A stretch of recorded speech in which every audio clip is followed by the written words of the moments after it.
Ya, Assalamualaikum warahmatullahi wabarakatuh. Nama saya Frilia Novianti. Eh, Nama baptis saya Aprilia. Dari kecil nama baptis saya Aprilia. Masuk Islam berubah menjadi Fatimah Az-Zahra. Saya dari Jawa. Orang tua saya, papa saya dulu adalah pendeta. Cuman beliau sudah masuk Islam sebelum saya lahir, sebelum menikah dengan ibu saya. Karena kakek saya juga seorang pendeta dan orang Belanda. Tahun berapa masuk Islam? Masuk Islam tahun 2021. Di mana tuh Saya ada hijrah dari Surabaya ke Ciputat ya, waktu itu saya dibimbing oleh Ustadz Aris Al-Alwi dari Dompet Duafa karena kebetulan suami saya adalah sahabat beliau. Ya, nama suami saya Diki Zulkarnain dan juga teman kerja dan teman kuliah saya dulu di Surabaya, gitu. Kalau tertarik dengan Islam dari kecil itu kan saya memang awal saya ditinggal itu di Banyuwangi ya, itu lingkupnya memang satu kecamatan itu memang Nasrani semua. Nah, saya ikut ke gereja, sekolah minggu seperti itu. Cuman begitu saya pindah ke Surabaya atau ke Gresik, jadi lingkungan saya berubah. Jadi kan banyak muslim, jadi saya kayak kalau ada anak-anak ngaji gitu saya suka ngeliat, tapi saya belum bisa masuk karena orang-orang taunya saya Nasrani. Terus kayak hafalan surat pendek gitu saya selalu ngedengar.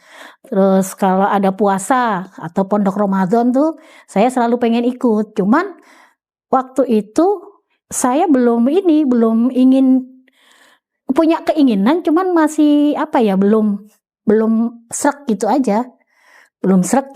Terus hanya lama setelah istilahnya perjalanan lama, intinya saya belum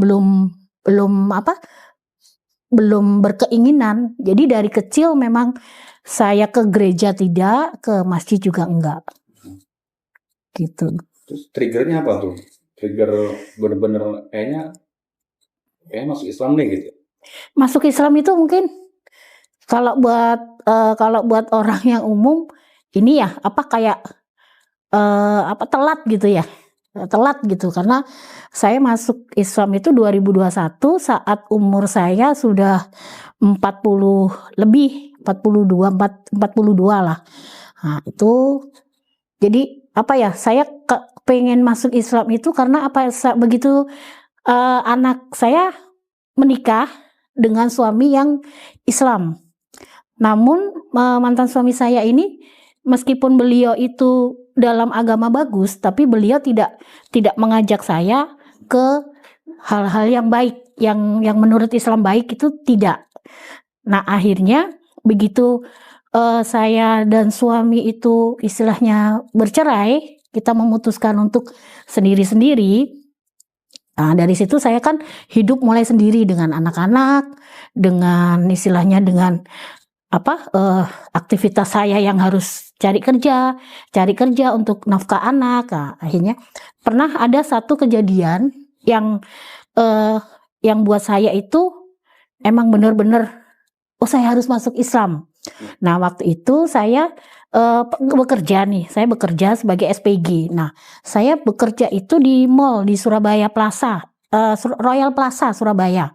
Waktu itu ada kejadian memang kebakaran. Nah, dari kebakaran itulah kan semua orang itu nggak ada akses keluar ya, cuma hanya eskalator aja 1-2 arah itu aja. Akhirnya saya ikut lari bareng-bareng mereka, banyak orang itu ikut lari, saya sama ratusan orang ikut lari. Cuman waktu itu karena ada anak kecil kepisah sama orang tuanya, saya cuma bantu ngangkat aja, tapi akhirnya saya kejatuh. Nah, dari terjatuh itu saya kan terinjak-injak banyak orang tuh. Nah, terus saya mikir kalau saya meninggal terinjak-injak diberitakan kan nggak lucu ya. Akhirnya saya berusaha untuk bangun. Nah, dari situ alhamdulillah saya selamat. Meskipun badan sakit semua, udah luka semua, alhamdulillah selamat. Cuman setelah sampai di rumah saya mulai mikir, kok gini amat ya hidup saya. Maksudnya istilahnya diambang apa Di kematian. di ambang kematian itu saya bisa selamat gitu, saya bisa selamat gitu. Cuman saya belum ada pandangan itu keselamatan saya itu dari mana belum ada. Cuma saya mikir kalau saya meninggal, masa saya harus dinyanyiin? Saya harus minum-minum, maksudnya anak saya harus minum-minum, makan B2. Istilahnya yang seperti itulah, masa saya harus dinyanyiin, kan nggak lucu. Kok kayaknya nggak ada hikmatnya gitu loh, nggak ada sakralnya gitu. Akhirnya saya mempersilahkan anak-anak saya untuk bebas gitu. Tapi karena anak-anak saya masih kecil ya, mungkin juga lingkungan muslim semua. Jadi anak-anak saya itu ada yang mondok, ada yang istilahnya ikut ngaji. Ya saya tidak pernah melarang, mengiyakan aja. Tadi kan khawatir ketika kalau meninggal disemayamkan, dinyanyikan, diapakan gitu ya? Iya. Bukannya sudah jadi tradisi atau budaya di agamanya, kenapa masih khawatirkan? Kalau itu saya kurang ini ya, karena memang dari kecil saya tidak pernah melihat kematian yang di agama saya sebelumnya, di Protestan. Saya tidak pernah melihat. Memang tidak pernah melihat. Cuman waktu itu masa kecil saya pernah. Istilahnya mungkin kalau buat orang lain saya dianggapnya udah mati. Tapi kalau menurut kedokteran katanya mati suri. 1 minggu waktu itu saya kena malaria. Nah saat meninggal itu 1 minggu itu koma, saya harus nunggu papa saya pulang. Kan waktu itu papa saya masih tugas. Papa saya pulang, tapi begitu papa saya pulang, saya kok malah bangun gitu. Cuman memang yang saya rasakan nggak ada apa-apa gitu. Maksudnya nggak mau sempat nyari agama lain dulu? Pernah. Apa aja itu? Pernah. Saya pernah ikut waktu zaman saya kuliah itu, saya pernah ikut di Surabaya dulu ada di kampus saya dan kampus-kampus besar lain itu ada satu namanya It's Me. It's Me. Jadi saya taunya itu It's Me atau apa ya? Cuman waktu itu memang saya diharuskan pakai cadar. Selama 1 tahun saya pakai cadar. Terus saya harus ikut beberapa ritual. Jadi kayak kalau sholat di Islam waktu itu, di ISMI itu, kalau sholat nggak sholat nggak apa-apa. Cuman harus wirid. Tapi dalam dalam satu ruangan itu kita nggak laki-laki dan perempuan dijadikan satu. Nah, yang lebih ekstrimnya lagi, saya pernah diajak ke Cianjur. Cianjur selama 1 minggu, dan di sana tengah malam kita digiring ke tengah lapang, lebih kayak ke sawah sih, pinggir hutan gitu. Kita semua harus telanjang di situ, dan semuanya telanjang. Selain saya lari waktu itu. Saya balik, saya lari, saya langsung pulang. Nah setelah itu saya pulang sampai rumah, saya sampai Surabaya tidak keluar sama sekali selama 1 bulan. Begitu saya keluar, ternyata banyak teman-teman saya yang ikut ini ditangkap oleh polisi waktu itu. Jadi di kampus-kampus banyak yang ditangkap. Langsunglah saya lepas lagi. Saya pakai cadar, pakai apa itu saya lepas. Nah, terus untuk yang kedua itu saya ikut yang namanya di Surabaya, namanya Krislam. Jadi di Kristen Islam. Ya, itu adanya di salah satu hotel di Surabaya, hotel bintang 5 tapi hotel lama. Tapi memang hotelnya hotel emang khusus bule apa banyak nggak. Di situ ada satu ballroom yang memang untuk kayak gereja. Ya, di situ itu kita masuk, kita ada orang-orang baca Al-Fatihah, orang pakai hijab pun juga ada di situ. Cuman anehnya di situ saya ikut berapa bulan, jadi hasil kerja saya itu harus masuk ke situ semua. Disetorkan. Iya, cuman saya mikirnya gini, mirisnya kalau saya ke sana semua, biaya untuk saya apa, biaya untuk adik-adik saya apa, untuk orang tua saya apa. Akhirnya dari situ saya lepas. Cuman yang bikin saya alhamdulillah banget itu dari yang pertama yang saya bisa lepas itu, karena itu kuat banget, memang kuat banget.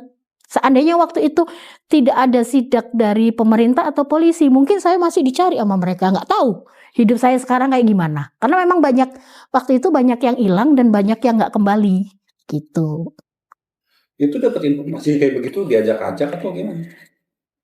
Ya diajak-ajak. Kan saya orangnya kan suka istilahnya traveling. Kalau jenuh gitu ya. Saya orangnya kalau jenuh setelah bekerja atau pas weekend atau libur gitu saya suka kayak traveling sendiri kemana. Naik bis sendiri, naik kereta sendiri.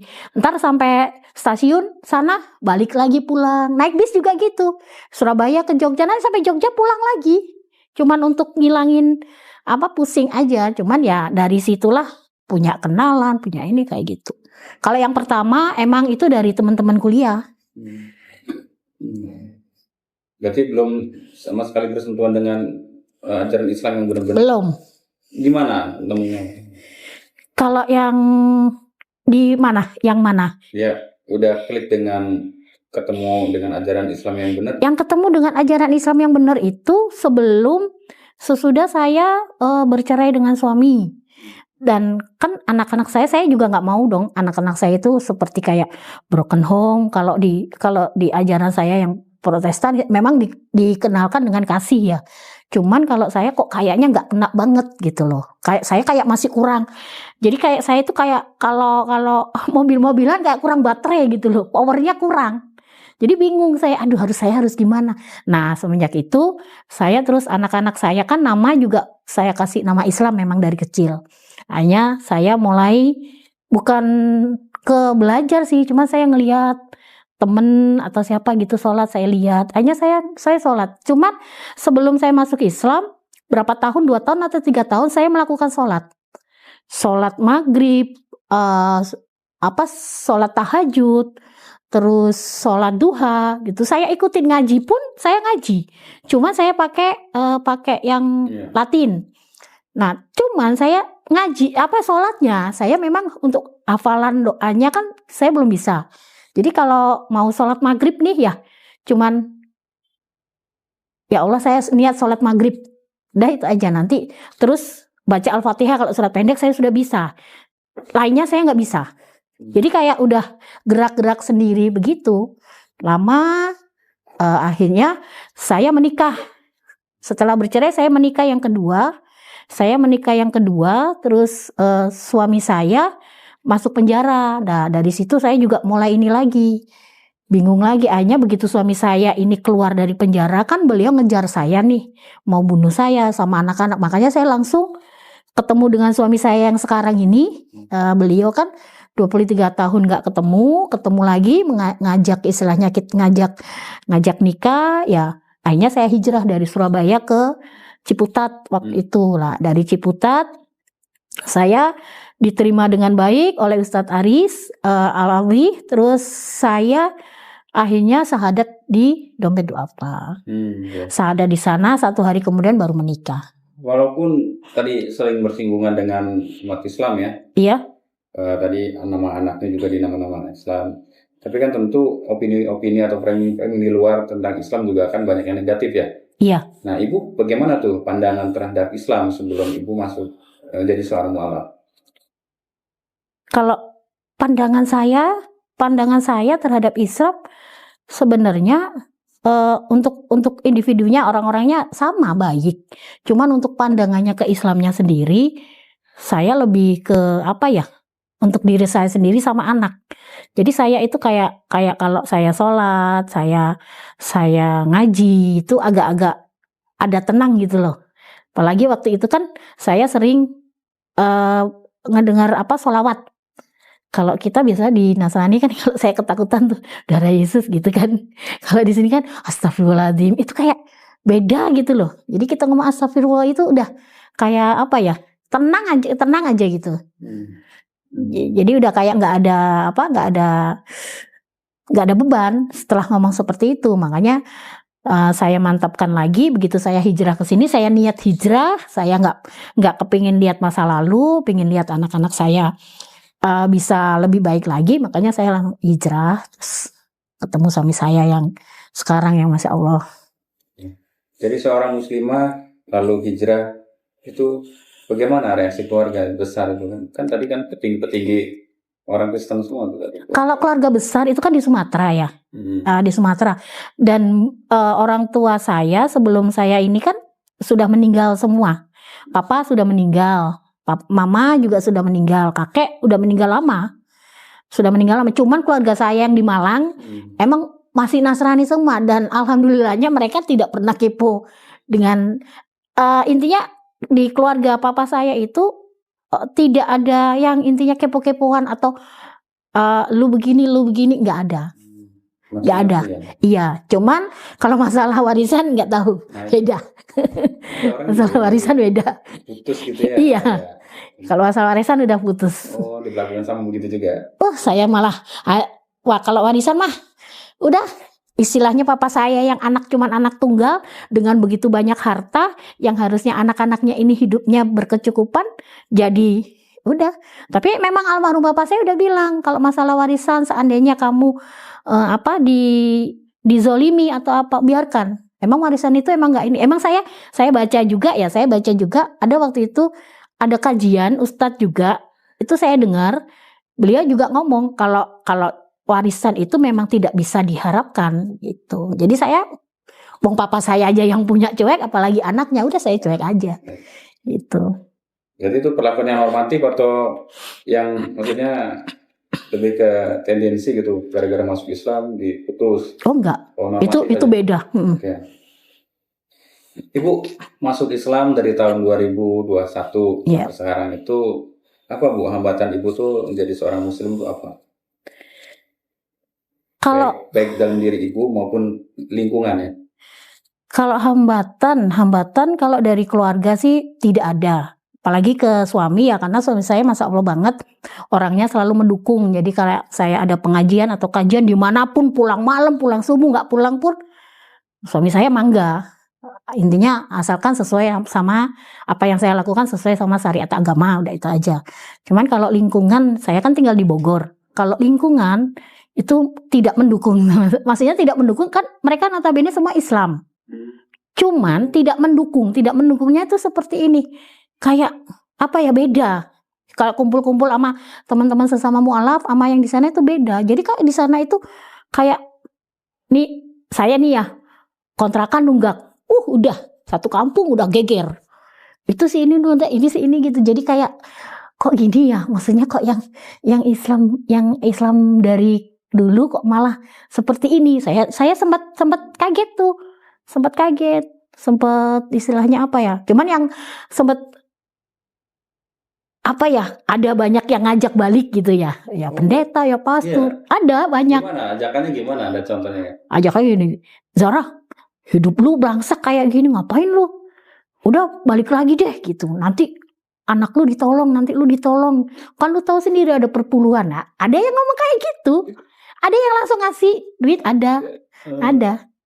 Ya saya memang kalau kayak gitu memang nggak ini ya, saya harus ngomongan dulu sama suami. Suami, udah jangan dicuekin aja. Emang aku cuekin gitu. Kan maksudnya bukan, udah beda. Istilahnya keyakinan kita udah beda. Jadi saya nggak sebegitu tertarik meskipun istilahnya saya lagi nggak punya duit atau lagi nggak punya apa-apa gitu. Ya Bu. Jadi Islam dan Muslim itu kan dua hal yang berbeda ya Bu ya. Jadi mungkin tadi kalau yang lingkungan tidak support system, Bu, itu Muslimnya Bu. Iya, memang. Kalau Islamnya insya Allah. Iya, kalau Islamnya itu kalau buat saya the best lah. Karena saya ini bukan karena saya dapat suami yang lempeng bagus, enggak. Karena saya menikah 3 kali. Suami saya semuanya Islam. Yang pertama seperti itu, yang kedua seperti itu juga. Yang ketiga ini yang bikin saya istilahnya apa ya, maksudnya Masya Allah banget gitu loh. Kok ada ya suami kayak gini, kok ada ya, maksudnya sabar banget kayak gitu. Ada yang nentang gak Ibu masuk Islam? Banyak, okay. Temen. Ya. Apa yang Ibu katakan kepada mereka? Yang saya omongin, ngapain lu ngurusin hidup gua? Saya cuma ngomong gitu doang. Mungkin kalau ada ajakan atau diskusi kecil atau gimana gitu, enggak ada? Ya itu tadi, jadi pada saat saya sedang kesulitan, ada beberapa teman itu yang dia memang aktif di gereja ya, ngajakin, ayo Zara, seperti itu, nanti lu gini. Saya pernah ditolongin juga, begitu saya nggak mau, uang yang dikasih ke saya katanya untuk nolong saya itu dianggap utang sama dia. Sampai sekarang saya masih punya utang ke dia. Itu makanya saya loh, kok katanya dikasih tapi kok maksudnya untuk dibantu untuk saya, ini buat lu Zara, ini dari gereja katanya gitu. Ya waktu itu saya terima karena dia nggak bilang dari gereja awalnya, hanya ngomong ya udah itu berarti utang. Sampai sekarang saya masih punya utang. Gak ada diskusi yang ibu jelaskan bahwa sudah saya jelaskan. Saya jelaskan seperti ini, saya masuk Islam bukan karena oh ya teman saya sempat gini, lu masuk Islam kiri gitu. Jadi miskin. Oh miskin lu masuk Islam, nggak apa-apa tapi hati saya tenang. Jadi nggak yang seperti dulu. Saya masih Nasrani, duit dompet selalu ada isinya, pekerjaan gampang, apapun yang kita pengen selalu ada. Cuman kan kayak ada yang aneh gitu di diri kita tuh, kayak ada yang aneh, kosong, maksudnya apa ya gitu. Ya itu tadi makanya saya mencari terus. Kalau perbedaannya sebelum saya masuk Islam itu memang masalah finansial kita terpenuhi ya. Lancar, naik. Tapi begitu saya masuk Islam syahadat 1 hari saya menikah dengan suami saya langsung kena PHK. Pertama, tabungan saya yang dari yang dari Kristen ke Islam berapa ratus juta habis dalam 1 tahun. Aneh. Padahal saya biasanya orangnya pinter banget nabung. Habis. Kok bisa habis ya? Ya mungkin itu ya. Hanya saya diuji dengan itu tadi, jatuh sejatuh-jatuhnya sampai istilahnya kita nggak makan, kita nggak bisa makan, minus banget. Udah pernah saya rasain itu. Waktu saya udah masuk Islam ya, udah pernah kita rasain. Jadi 3 tahun lebih ini tuh lebih ke pokoknya diuji sama itu tadi, diuji anak, diuji sama finansial, diuji sama istilahnya tetangga, orang lain, seperti itu. Ujiannya udah berat banget lah pokoknya. Tapi ya itu tadi, saya kalau udah ngomongin soal keluarga, meskipun saya minus, meskipun hidup saya berkekurangan,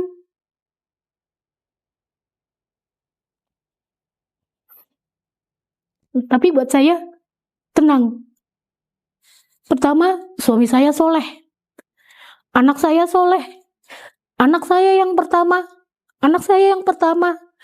yang awalnya ikut geng, ikut apa, alhamdulillah berubah. Sekarang sudah bekerja. Terus anak saya yang di pondok sampai hatam Al-Quran, meskipun satu anak saya ini belum saya syahadatkan, belum, tapi di pondok.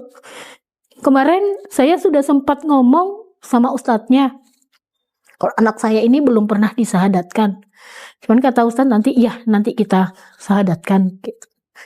Cuman yang saya sesalkan anak saya yang satu ini karena ikut kakeknya.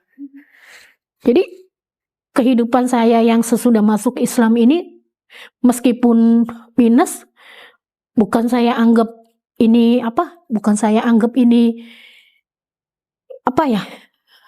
musibah gitu. Tapi saya anggap ini adalah ujian yang saya harus bisa karena buat anak-anak saya seperti itu. Apa yang diharapkan daripada anak-anak ibu, baik yang sudah masuk Islam maupun belum? Yang saya harapkan cuman saya nggak muluk-muluk,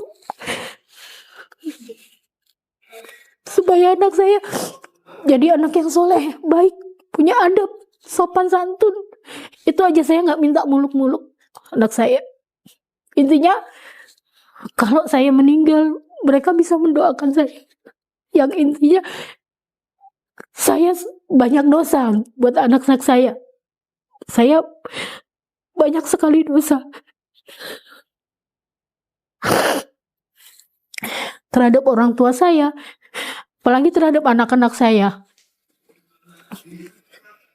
Saya inginnya seperti itu. Emang pernah melakukan apa kepada anak itu? Ya yang saya lakukan ya itu tadi, perceraian. Jadi anak-anak saya itu, kenapa anak saya yang pertama sampai ikut geng motor, broken home, itu yang saya sesalkan itu, karena memang rumah tangga saya memang sudah tidak bisa dipertahankan lagi. Kalau saya teruskan mudaratnya lebih besar. Mau dikemanain anak-anak saya, mau dikemanain nanti masa depan anak-anak saya. Dan lagi saya udah tekankan sama anak-anak, meskipun kamu miskin, meskipun kamu nggak punya apa-apa, intinya kamu baik, sopan santun sama orang tua, sama siapapun. Jangan sampai ditinggalkan. Sholat juga jangan sampai ditinggalkan. Meskipun saya sendiri, saya juga sadar, saya juga bukan ibu yang baik. Saya juga sholat, saya juga kadang masih istilahnya lubang-lubang. Suami saya aja kalau bangunin sholat subuh saya harus disiram dulu. Ngaji aja kadang kalau nggak dibentak sama suami saya nggak mau ngaji. Cuman alhamdulillahnya kan sekarang ada ini ya, teman-teman mu'alaf. Jadi kayak ada semacam MCI ini, saya bisa ikut di sini, bisa ngaji bersama ustazah, iya, seperti itu. Membantu sekali. Kenapa? Sangat membantu sekali ya. Sangat membantu sekali. Soalnya kalau nggak gitu saya masih Iqra 2 terus. Saya sekarang alhamdulillah, kata ustazah Belda, sudah lumayan Bu Zahra gitu. Sebelumnya belum bisa ngaji sama sekali. Emang karena kalau untuk ngaji ini saya lebih perbanyak, karena saya sama suami punya istilahnya, kita punya challenge lah.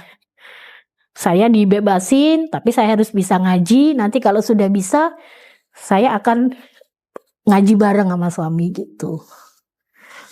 Berapa jauh jaraknya tuh ngaji ke MCI dari rumah? Dari Bogor ke sini. Dari Bogor ke sini perjalanan ya lumayan, dari naik angkot, naik kereta sejam, naik angkot lagi. Tapi saya sih nggak berat ya, maksudnya seneng gitu loh. Seneng karena ketemu teman-teman di sini begitu. Insyaallah ilmunya cepat dapat Bu. Iya, amin. Soal ilmu nih Bu, mungkin kan Ibu lama juga ya di agama sebelumnya ya. Mungkin ada prinsip-prinsip yang masih dipakai di agama Islam, ada? Masih. Apa itu? Cinta kasih. Cinta kasih. Jadi kayak kalau orang ngejahatin kita, berarti orang itu harus kita kasihanin. Kasihan. Berarti dia lagi tersesat. Di Islam kan juga sama. Kalau orang itu lagi jahat, atau berarti dia lagi dikuasai nama jin. Nah, berarti dia lagi istilahnya apa istilahnya perlu dibantu lah gitu.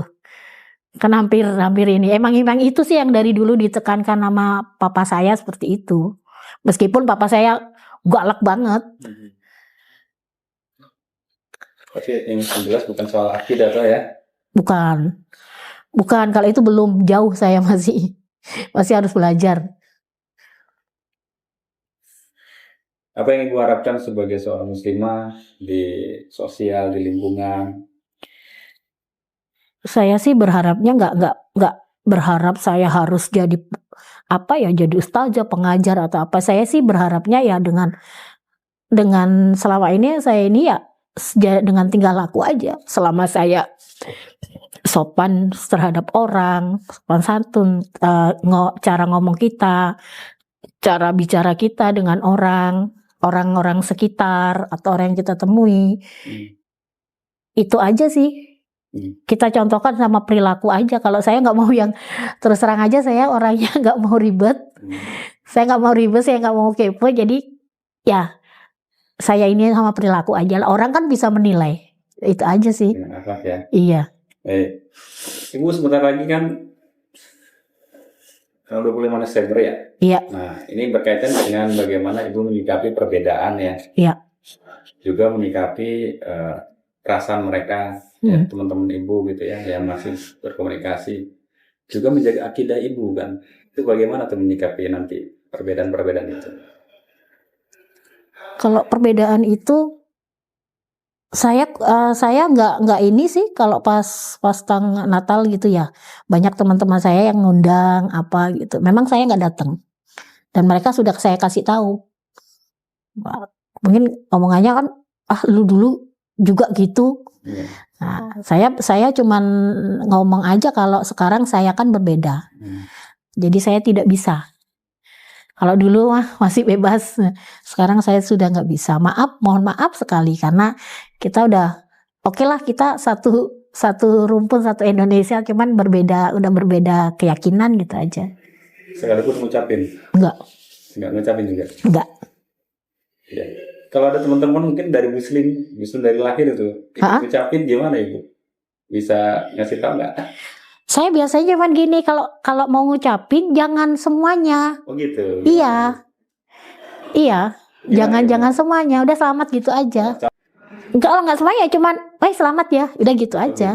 Kalau nggak gitu, untuk toleransinya ya, dateng, cuman ngucapin aja. Nggak ngucapin, cuma salaman aja. Kita nggak perlu ngucapin, dengan salaman kita datang udah cukup, udah toleransi. Langsung kita senengnya itu sekarang kan. Kalau kita berdoa langsung, jadi ini saya ada cerita sedikit ya. Banyak nggak apa-apa. Ini saya ada cerita sedikit, ini mukjizat banget nih. Saya itu pernah, saya masih posisi belum Islam. Saya nggak punya duit. Ya Allah, nggak punya duit. Sedangkan anak saya ini 3 hari belum makan. Dulu sebelum saya sukses tuh. Ini gimana ini? Tapi saya udah mulai sholat tuh. Saya mencoba untuk sholat asar waktu itu. Belum masuk Islam? Belum. Sebelum sholat saya baca buku niat itu dulu. Saya baca dulu, saya ingat aja yang bisa. Saya baca doanya Allahu Akbar kabira walhamdulillah, cuman sedikit. Nah, tapi kata Ustadz itu kalau sedikit pun udah nggak apa-apa gitu. Udah saya lanjutin terus. Setelah itu saya cuman baca Al-Ikhlas 7 kali. Udah Al-Ikhlas 7 kali, setelah itu berdoa sambil nangis. Baca Al-Ikhlas itu aja sekali aja udah nangis. Sampai ke-7 itu masih nangis. Udah saya berdoa terus, saya istilahnya saya baca Al-Ikhlas terus, udah berdoa selesai. Itu masih nahan. Saya tuh masih mau nangis nggak bisa. Kalau saya nangis kasihan dong anak saya. Saya masih nahan, gimana caranya. Waktu itu di rumah ada, saya kan jualan ya, ada kerupuk itu minyak nggak ada. Aduh, kerupuk ini dibikin apa ya? Akhirnya saya bikin seblak, makan anak saya. Tapi namanya anak kecil kan masih kurang ya. Maghrib saya niatkan untuk mau sholat lagi, tiba-tiba ada yang ngetok pintu. Alhamdulillahnya waktu itu dapet itu kayak selamatan tetangga. Dan di dalamnya ada amplop 250.000. Alhamdulillah. Padahal saya nggak kenal orang ini juga nggak mungkin masuk ke ganggang. Kok bisa tahu gitu? Nah, itu akhirnya saya lakuin terus, meskipun ya itu tadi saya masih. Itu dari mana Bu? Ibu kan agamanya Kristen kok sholat gitu. Enggak, cuma waktu itu emang terbersihnya pas mau asar. Habis ada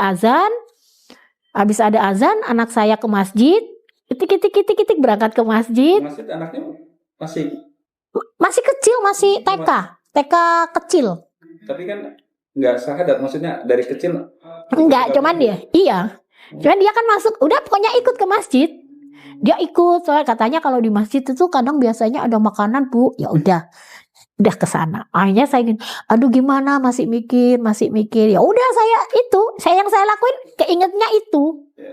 keingetnya itu, dan saya baca Al-Ikhlas itu sampai 7 kali. Udah. Itu saya masih mikir. Alhamdulillahnya sebelum saya sholat maghrib itu ada. Cuman kalau di Surabaya itu kan memang tidak ada, untuk mu'alaf itu tidak ada wadahnya, susah. Bukan tidak ada, belum nemu Bu. Nah, nggak ada. Emang saya nggak pernah melihat. Oh, mu'alaf ada MCI, ada ini itu belum kelihatan. Ada, cuman mungkin informasinya belum dapat. Oh begitu, iya. Makanya saya bingung, waduh ini di mana begitu. Cuman memang saya sering sekali tawasul di masjid. Nah, saya sering di masjid. Kalau saya lagi pusing udah tidur aja di sana. Saya bilang saya Nasrani, kan kata beliau. Nggak apa-apa. Saya sampai nginep. Gitu pernah? Saya pernah sampai nginep 2 hari karena anak saya di Jawa. Waktu itu bersih tegang sama mantan suami. Saya nginep di masjid. Alhamdulillah kiainya baik banget, yang jaga juga baik, saya dipersilahkan. Cuma saya harus ngasih Surabaya. KTP gitu aja, iya. Itu kenapa nggak ke gereja? Ibu agama apa? Saya kurang ini ya. Jadi dari kecil itu kan saya bukan lebih ke gereja, jadi kayak di rumah. Nanti di situ ada kayak kebaktian anak-anak. Saya lebih kayak kebaktian gitu. Semenjak saya masuk ke Islam dan menjadi mualaf, saya kan banyak mengikuti pengajian-pengajian. Cuman dari pengajian-pengajian tersebut kebanyakan seperti apa, kayak kajian-kajian aja ya, kajian biasa. Hanya ada dari zonasi yang tempat sebelumnya saya sahadat, ada juga. Cuman menurut saya memang kurang sekali karena pertemuan seminggu sekali. Jadi saya mengikuti di MCI ini sudah hampir 3 bulan. 3 bulan ini, dan alhamdulillah di sini dari yang Iqra 2 stuck di situ aja, sekarang alhamdulillah kata ustazah saya, Ustazah Belda, alhamdulillah udah mulai lancar, udah mulai ada perkembangan lah seperti itu. Dan juga kan positifnya di sini banyak teman-teman sesama mualaf kumpul di sini, kita jadi seperti keluarga gitu. Jadi kalau ada mualaf yang pengen ikut juga sangat terbuka. Karena apa? Karena di sini Ko Fandi sebagai pimpinan di sini sangat istilahnya apa ya? Sangat mendukung sekali. Juga ada beliau teman kita juga mualaf juga sangat istilahnya sangat care sekali dengan teman-teman yang lain gitu. Dimintain bayaran nggak, Bu? Enggak. Gratis ya, belajar ya? Gratis. Donatur gamis yang awalnya saya nggak punya gamis, cuma 1-2, sekarang nambah gitu. Kalau untuk teman-teman yang istilahnya ingin sekali seperti saya ikut masuk ke Islam, kalau memang istilahnya kalau memang susah atau apa ya, ada gangguan, mantapkan hati dulu. Nah, mantapkan hatinya dulu, benar-benar baru bisa langsung ke istilahnya minta tolong ke teman atau apa, cari informasi untuk MCI bisa. Nanti di sini dibantu tanpa ada pungutan, tanpa ada apapun, malah kita juga yang dibantu. Terus untuk yang sudah istilahnya memang muslim, untuk teman-teman yang muslim saya mohon apa ya, anggaplah kita itu mualaf itu juga teman-teman muslim juga gitu. Jadi tidak ada perbedaan. Terus saya sebagai mualaf yang ada di naungan MCI sini juga terima kasih sekali buat Ko Fandi yang sudah semangat sekali membantu kita teman-teman mualaf juga, buat yang sudah kerja keras pagi siang sore malam, jiwa raganya diberikan untuk teman-teman supaya teman-teman itu bisa mengaji, bisa tenang hatinya. Pembantu dari ustazah juga sangat membantu gitu.